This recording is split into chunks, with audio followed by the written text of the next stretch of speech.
What if Archduke Franz Ferdinand survived his assassination in 1914, the critical event that started World War I? The answer could change the entirety of the 20th century. Without his assassination, Austria-Hungary has no immediate reason to launch the ultimatum against Serbia, meaning the July crisis never spirals into the First World War. And this is where things get really interesting. Franz Ferdinand was actually opposed to a major war with Serbia and Russia, believing a conflict with Russia could destroy the Austro-Hungarian Empire. If he eventually became emperor, he planned to fundamentally restructure the empire into what he called the United States of Greater Austria. Slavic populations could receive greater political representation, weakening the national movements threatening to tear the empire apart. But there were a few problems. Hungarian elites strongly opposed giving up their political power, so instead of fighting Serbia in 1914, Franz Ferdinand could have faced a political battle within his own empire.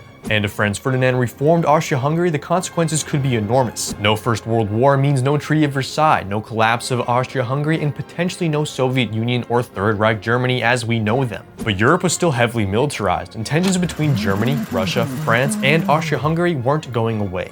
So Franz Ferdinand surviving may not have prevented the next great European war. It may have just changed when it happened and who was still standing when it did.